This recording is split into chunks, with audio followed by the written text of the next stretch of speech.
Muito boa noite a todos, minhas irmãs, meus irmãos. É com certeza motivo de satisfação, de alegria, estar mais uma vez nesta casa, que com tanto carinho nos acolhe sempre que aqui estamos. Nossa proposta de hoje é trazer algumas reflexões a respeito do poder da fé. Nossa irmã falou meu nome, eu sou Felipe Wagner, eu sou vizinho de vocês daqui. Eu venho ali da Sete da Cachoeira, do Centro Espírita Irmão Erasto. Agora em frente. Quando se fala de fé, logo é natural que venha na nossa mente a fé religiosa. Entretanto, a fé, se a gente for buscar, hoje em dia, antigamente a gente ia, como dizia meu saudoso pai, ia buscar o pai dos burros, que é o dicionário. Hoje em dia a gente busca onde? No Google, né?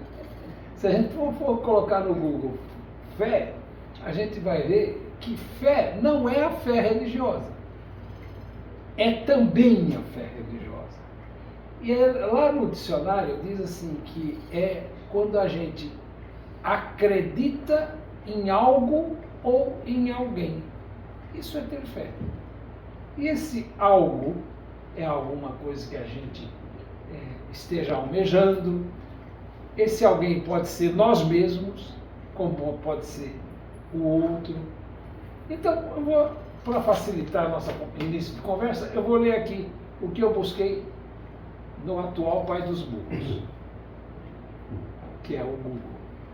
A fé é um sentimento de total crença em algo ou alguém, ainda que não haja nenhum tipo de evidência que comprove a veracidade da proposição em causa. Ter fé implica uma atitude contrária à dúvida e está intimamente ligada à confiança.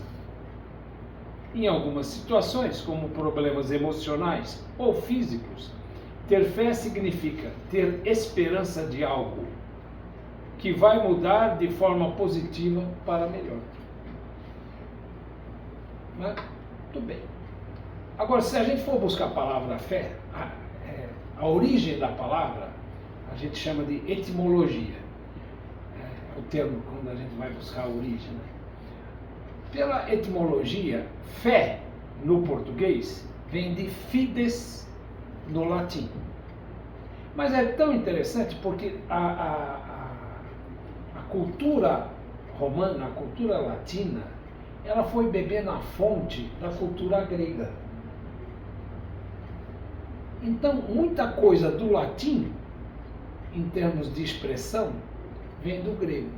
No grego, fé tem um nome assim, pistia. Pistia. E pistia, ele difere da base que nós compreendemos de fé. Porque o fides latino, até o som nos lembra o quê? Fidelidade. Um movimento de nós para com a coisa ou alguém. Então, eu ter fé é eu estar não só acreditando, mas eu estar comprometido. Isso no fides do latim. O pistia já fala de crença, de acreditar pura e simplesmente. Então, chegou na língua portuguesa as duas vertentes. Então, isso é muito interessante porque a gente costuma dizer assim, puxa, fulano tem fé, mas é uma fé vazia.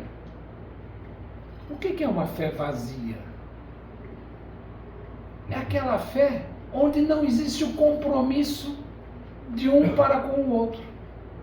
Isso se torna uma fé vazia. Ou seja, quando eu acredito que algo vai se transformar na minha vida, eu tenho que ser fiel àquilo que eu acredito. Consequentemente, zelando por mim mesmo em relação àquilo que eu pretendo. Atribui-se a Einstein. Eu saí procurando há alguns anos atrás procurando, e eu quero crer que foi ele mesmo que falou isso. Porque eu não encontrei nada contrário a isso. Que diz uma frase que é assim: muito me admiram os homens, que muito embora continuem a fazer a mesma coisa, acreditam num resultado diferente. Isso tem a ver com o que eu estou falando de fé no sentido da pistia grega. Não, digo, no sentido da fides latina. Não adianta só a crença naquilo. Nós temos que trabalhar a nós mesmos para que aquilo que eu estou acreditando possa acontecer. Não estou ainda falando de fé religiosa. Eu estou falando de propósito em relação à fé.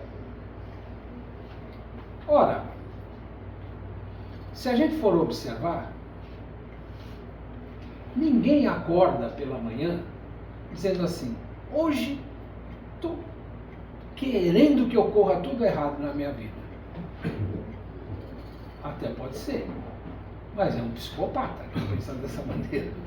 Uma pessoa de uma certa grau de normalidade não vai acordar falando: hoje eu quero que tudo aconteça errado na minha vida. Não.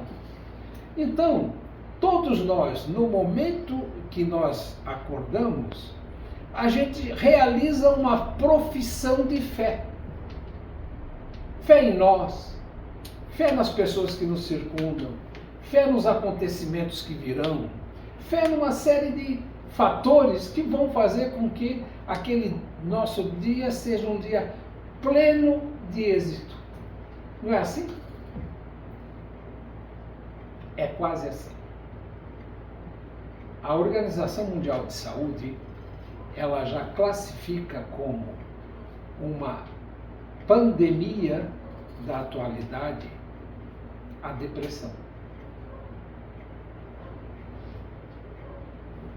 E nós convivemos em níveis alarmantes no mundo inteiro, não é fator somente aqui no nosso Brasil, de níveis alarmantes de suicídio.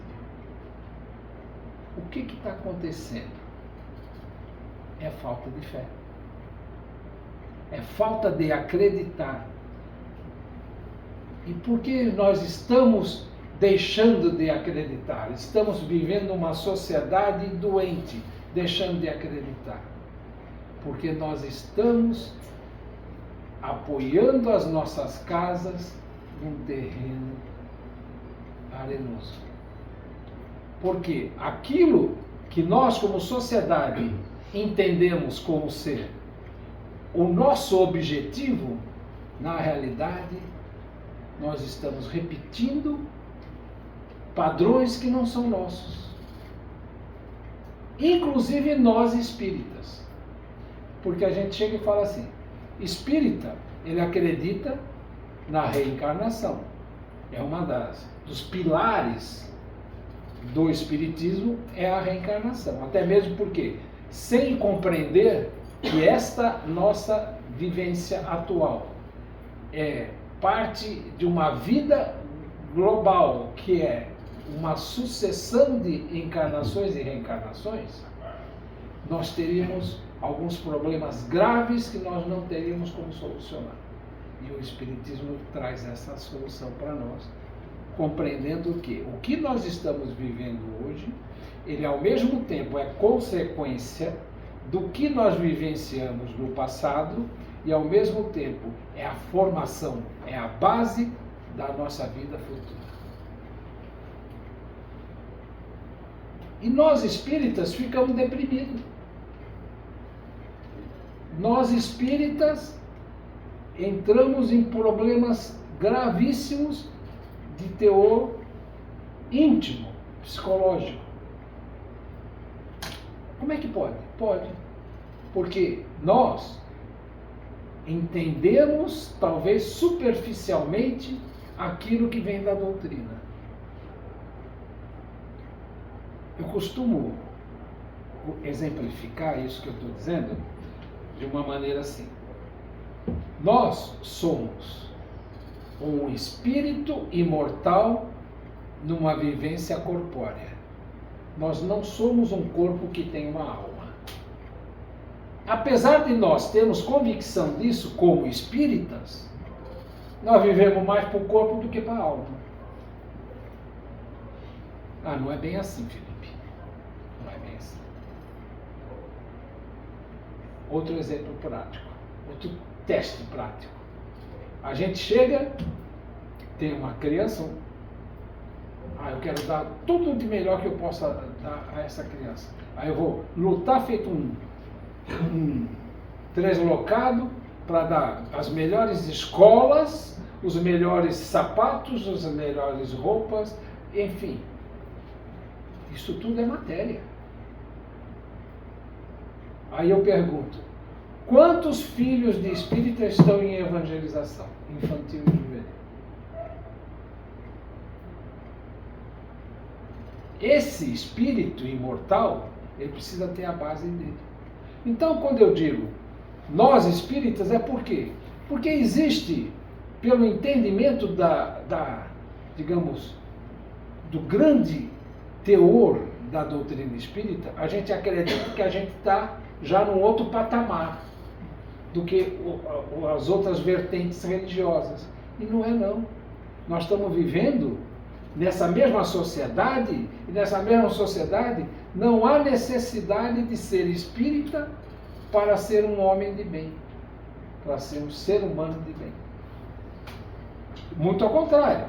Tem muita gente que se diz ateu, agnóstico, que tem uma vida exemplar em relação ao cuidado e ao respeito ao próximo, em relação à doação de si mesmo para o bem do outro. Muito bem. Vamos então para a fé religiosa. A humanidade terrestre, ela tem toda a sua história, onde nós, como sociedade humana desse orbe planetário, a gente vem evoluindo. Individualmente, cada um de nós que aqui habitamos, como sociedade. Então, lá no passado, a nossa fé, ela era ligada ao quê? Aos eventos da natureza.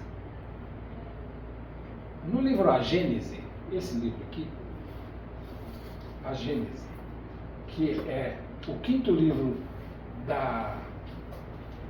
do Pentateuco kardeciano, lá no primeiro capítulo, ele organiza de uma forma bem clara isso que eu vou trazer para todos aqui. Nós temos esse entendimento de fé nosso, como homens primitivos, ele era panteísta. Pan, em grego, é tudo. Theos é Deus. Tudo era Deus. Então, era o Deus do trovão, o Deus do fogo, o Deus da água, o Deus do mar, o Deus da terra, o Deus da guerra, e assim por diante. E esse Deus panteísta, ele era um Deus antropomórfico. O que é isso? Antropos, homem. Morphos é molde, modelo de gente, de homem. Então, era um Deus com cara de ser humano. Todos esses deuses lá de trás, inclusive o panteão grego e o panteão romano, era tudo de deuses que tinham os nossos cacuetes. Tinha ira, tinha ciúme, tinha inveja, tinha, enfim, tudo quanto é coisa. Então, esse momento da civilização terrestre, essa humanidade estava na infância espiritual. Então era assim que ela conseguia compreender. E a fé dela se moldava dessa maneira. Por isso que quem vai à Grécia, vai a Roma e vê aqueles templos todos, estão lá para quem? Para esses deuses que eram nada mais, nada menos do que um espelho de nós mesmos. A partir de um grande missionário chamado Moisés, é que nós conseguimos o segundo degrau, que era o degrau de um Deus único, Criador de tudo e de todos. E Moisés, ele teve um grande esforço para tirar um povo bastante atormentado, bastante cheio de defeitos como sociedade, de uma escravidão de 400 anos sob o jugo dos egípcios. Pegou esse povo todo, cheio dessa, como diz aqui, cheio de craca, né? Você para o barco num lugar com água, principalmente com água parada, que não corre muito, vai encher de craca. O povo hebreu, ele era cheio de craca. Ele tirou do jugo dos egípcios e trouxe a grande lei divina, que é o decálogo que ele recebeu lá de cima do monte, os 10 mandamentos.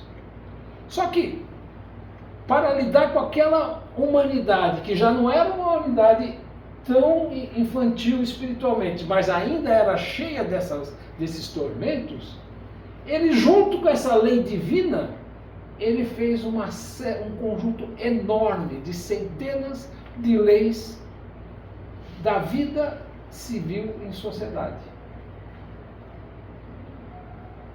Mas foi a primeira aliança que nós tivemos como humanidade terrestre, onde é demonstrado esse Deus único. Quando chegou Jesus, no seu momento de encarnar aqui no orbe terrestre, ele disse: eu não vim derrogar a lei e os profetas, mas sim cumpri-la. Que lei ele estava falando?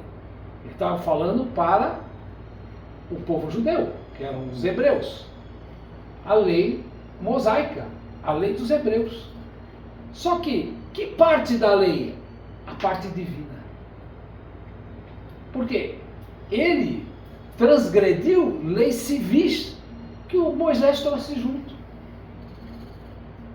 Ele tomou de comer no dia do sábado, onde ninguém fazia nada.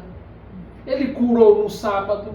Uma série de coisas que eram o quê? Impositivos, feitos centenas de anos antes por Moisés, que tinham total sentido e era argumento de fé para os hebreus, mas já tinha passado esse tempo.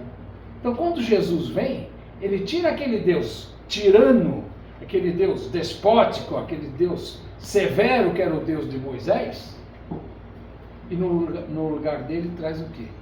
O Deus de amor, através das suas palavras e de seu exemplo. Então vejam a evolução do sentimento da fé. Então nós hoje, passados mais de 2000 anos em que Jesus peregrinou sobre a terra, como nós encarnados, nós estamos diante de uma doutrina reveladora, que é a terceira revelação, a revelação dos Espíritos, onde essa fé vazia, ou essa fé dogmática, essa fé ortodoxa, que acredite porque tem que acreditar, que Jesus dizia, não é isso, e o povo não soube compreender, o Espiritismo veio trazer, através da fé raciocinada. O que é a fé raciocinada? É aquela fé onde ela não vai cair na primeira contenda, no primeiro questionamento, como acontece ainda hoje em determinadas vertentes religiosas. O nosso codificador, que no discurso do seu enterro, o Camille Flammarion foi quem foi destinado para fazer esse discurso. lá em Paris, lá no cemitério. E aí ele diz assim: Kardec foi a encarnação do bom senso. E essa encarnação do bom senso, o que é que Kardec fala? Se entre o que diz o Espiritismo e o que diz a ciência conflitar, fique com a ciência. E até hoje não foi necessário abrir mão da base doutrinária do Espiritismo, porque foi derrocada pela ciência. Então, Kardec, como a encarnação do bom senso, afirmou de forma categórica: fique com a ciência. Ele já sabia, dentro da sua sensibilidade, talvez de sua intuição, ele já sabia que chegaríamos no momento de hoje, século XXI, onde, depois de tanto ser negado pela ciência o princípio espiritual do universo, hoje nós temos pululando nas academias, nas universidades, trabalhos e trabalhos sobre encarnação, sobre mediunidade, sobre o poder da vibração, sobre o poder da fé, pululando. Hoje temos, não só no Brasil, na Europa, nos Estados Unidos, no Canadá, enfim, nós temos uma variedade enorme de trabalhos demonstrando que a fé a cada dia vem confirmando, através da ciência, o seu poder.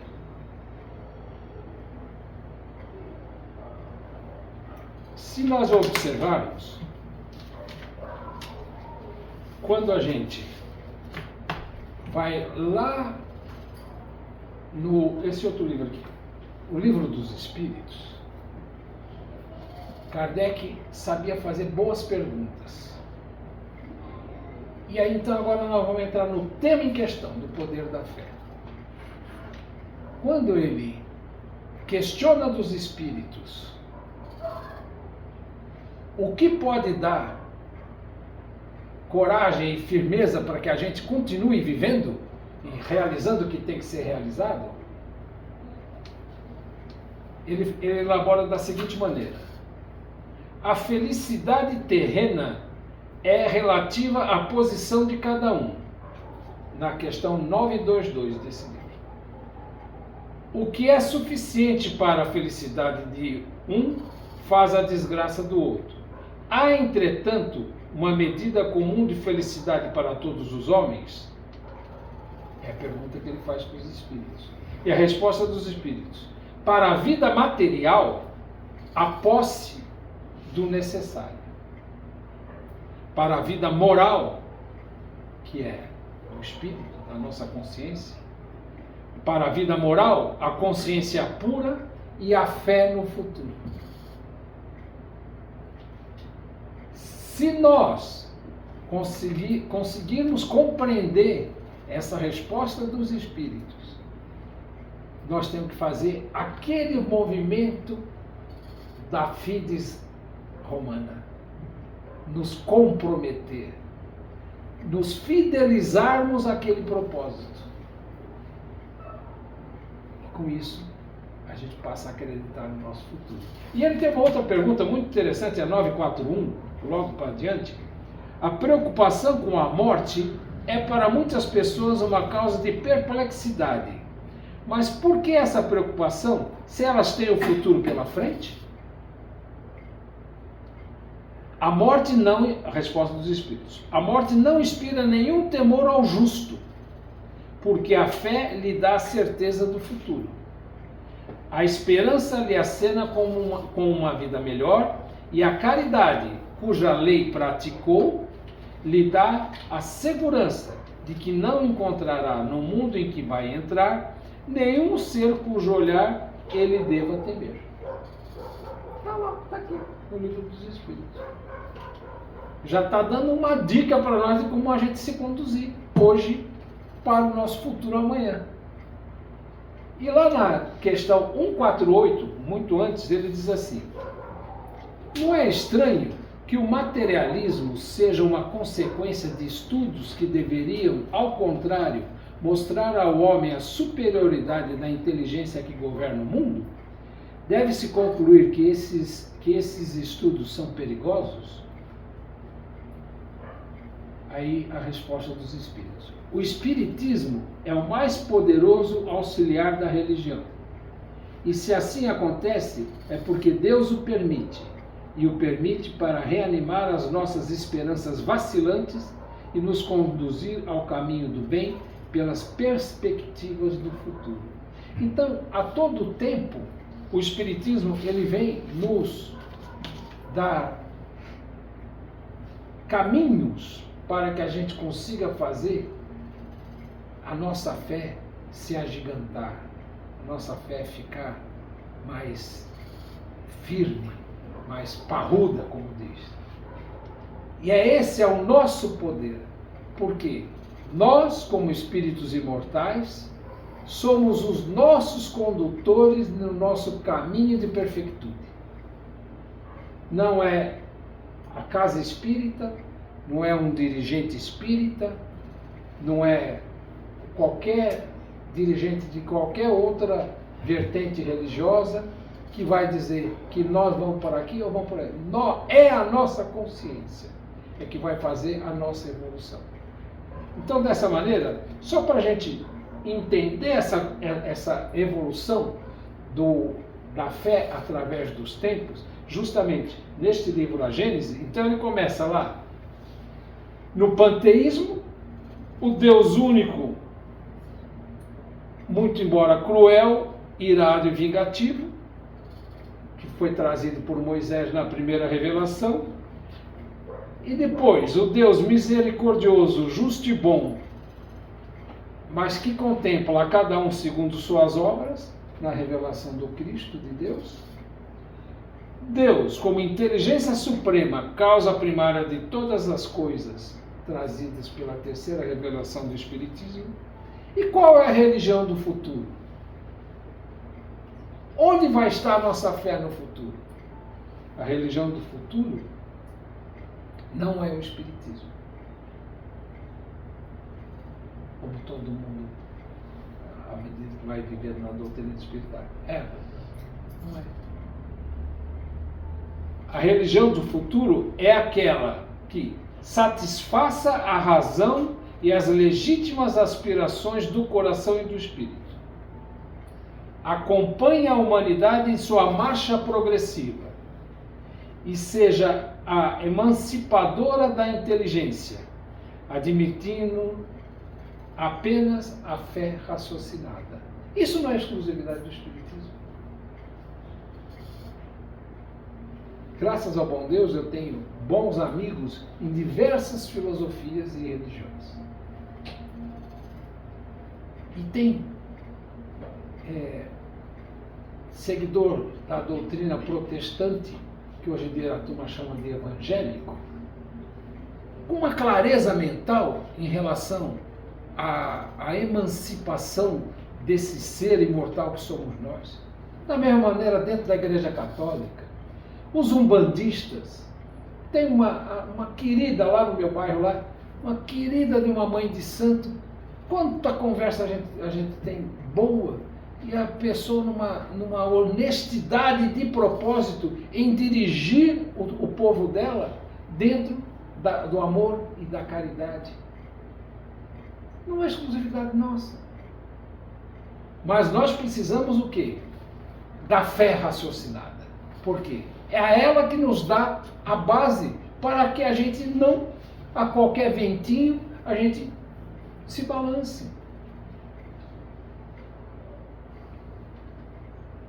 Por que você acredita? Eu acredito porque eu acredito. Nós temos possibilidade, através do estudo da nossa doutrina, a compreender o porquê eu acredito. Compreender porque eu tenho fé que o futuro será melhor. Compreender que eu sou hoje a melhor versão de mim mesmo nessa presente encarnação. E que amanhã eu serei melhor. Só depende de mim. E aí então, através dos tempos, a fé, ela muda. E nós temos que mudar. Por quê? Nós já não estamos mais naquela idade. Não é uma coisa feia quando a gente vê um adolescente de 14, 15 anos fazendo coisas como se fosse uma criança de 4? Isso não cresce nos nossos olhos? Nós, como seres imortais, também temos que entender a nossa idade atual. Então tem que ter energia suficiente de ter a fides e não só a pistia. Nós temos que ter o compromisso com a nossa fé. E aí, para nos auxiliar, e a gente também respeitar o tempo da casa, eu trouxe a ajuda de um espírito que grande parte dos frequentadores da casa espírita conhece. É o espírito Joana de Ângeles, que é a mentora espiritual do Divaldo Pereira Franco, aquele médium lá da Bahia. E ela tem um livro chamado Rumos Libertadores, com a própria psicografia do Divaldo, ela tem um texto que eu peço que seja ele o fechamento dessa nossa conversa de hoje, dessas nossas reflexões. Esse texto diz: a fé é indispensável. A fé é um alimento espiritual de que ninguém pode prescindir. A fé religiosa somente sobrevive se calcada na razão e na envergadura superior dos fatos que lhe servem de base. Conquista que requer zelo e esforço. A fé, além de ser virtude preciosa, também se reveste do valor racional, sem o que não suporta as vicissitudes nem os sofrimentos. Busca Jesus nos momentos difíceis, quando bruxuleiem os fulgores da tua fé, e reveste da necessária humildade, a fim de submeter-te aos impositivos da evolução, embora o tributo de aflição e lágrima que seja necessário oferecer. Não duvides, porém, do auxílio divino em todos os dias da tua vida. A fé é uma necessidade imprescindível para a felicidade, fator essencial para as conquistas íntimas nos rumos da evolução. Então, minhas irmãs e meus irmãos, com essas palavras de Joana, eu creio estar fechando esse momento de reflexão que nós procuramos trazer, pontuando a todos sobre esse tema tão importante para nós, como seres individuais, autônomos que somos, nessa nossa senda de iluminação. Desejo a todos que Deus nos cubra com suas bênçãos de misericórdia, de luz, de paz, de amor e de harmonia. Agradecido que estou a todos pela boa vontade, antes de tudo, e pela paciência de terem me ouvido. Desejo uma excelente continuidade de semana a todos e que Jesus, Mestre dos Mestres, Médico dos males dos homens, esteja sempre nos abençoando, junto com toda essa pleiade de espíritos trabalhadores dessa bela casa. Uma boa noite a todos.